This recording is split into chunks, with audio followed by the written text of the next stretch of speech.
আসসালামু আলাইকুম, কেমন আছেন সবাই? আরও একটি নতুন ভিডিও নিয়ে হাজির হয়ে গেলাম আপনাদের সামনে। যে যেখান থেকে ভিডিওটি দেখছেন সবাইকে অসংখ্য ধন্যবাদ। যারা এখন আমার চ্যানেলটি সাবস্ক্রাইব করেননি তারা সবাই একটু আমার চ্যানেলটি সাবস্ক্রাইব করে দিবেন।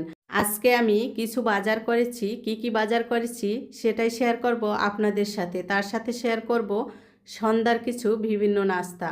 ঝটপট আপনি যে নাস্তাগুলো তৈরি করে নিতে পারবেন। ছিল নুডলস, বিরিয়ানি মশলা, হালিম মিক্স, জয়থ্রি, জয়ফল, সাবুদানা, চিয়া সিড, ইসবগুলের ভুসি, বিভিন্ন বিস্কুট, তেল, সাবান, ভীম, নুডলস, চিপস অনেকগুলোই ছিল এখানে। আপনার ভিডিও দেখেই বুঝতে পারছেন। তো এর মধ্যে আমি একটা চিকেন নাগেটসও নিয়েছিলাম।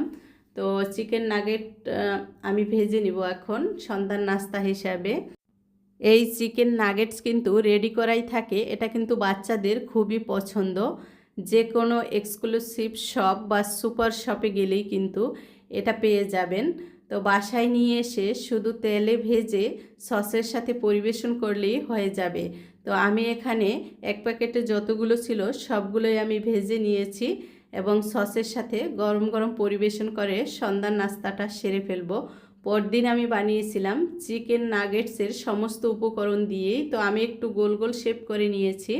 এটাও কিন্তু আমার হাতের তৈরি এবং খেতে খুবই ভালো লাগে। এটা তৈরি করতে আসলে তেমন কোনো সময় লাগে না এবং ভাজতেও কিন্তু বেশি একটা সময় লাগে না, যেহেতু মাংসটা আগে থেকে সিদ্ধ করা থাকে। তো পরের দিন নাস্তায় খেয়েছিলাম আমার নিজের হাতে বানানো চিকেন নাগেটস।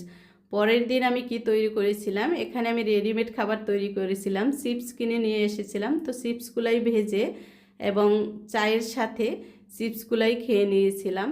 তো অনেকগুলো চিপস কিন্তু আমি এখানে ভেজে নিয়েছি।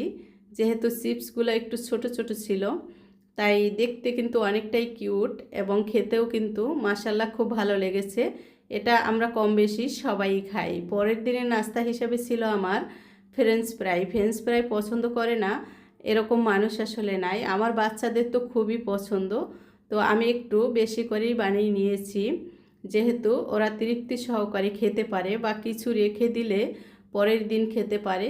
ফ্রেঞ্চ ফ্রাই কিন্তু খুব সহজেই বানানো যায়। অনেকেই অনেক ধরনের টিপস দিয়ে থাকে যে আলু সিদ্ধ করতে হবে আবার ফ্রিজে রাখতে হবে। আমি একদমই এরকম করি না। আমি কাঁচা আলু কেটে ধুয়ে পানিটা মুছে নিয়ে তারপর আমি তেলের মধ্যে দিয়ে ভেজে ফেলি। ভাজা হয়ে গেলে এখানে আমি কিছু গোলমরিচের গুঁড়া এবং বিট লবণ ব্যবহার করব। ফ্রেঞ্চ ফ্রাইগুলো কিন্তু খুবই মচমচে হয়েছে, আপনারা শুনেই বুঝতে পারছেন। বাচ্চা থেকে শুরু করে বুড়ো সবাই পছন্দ করে কিন্তু এই ফ্রেঞ্চ ফ্রাই। এটা বানানো কিন্তু খুবই সহজ, একটু সময় নিয়ে ভেজে নিতে হয়। গরম গরম সসের সাথে পরিবেশন করলে অনেক বেশি মজার হয় এই ফ্রেঞ্চ ফ্রাই। আজকের ভিডিওটি যারা এ পর্যন্ত দেখেছেন সবাইকে অসংখ্য ধন্যবাদ। দেখা হবে পরবর্তী কোনো ভিডিওতে। আল্লাহ হাফেজ।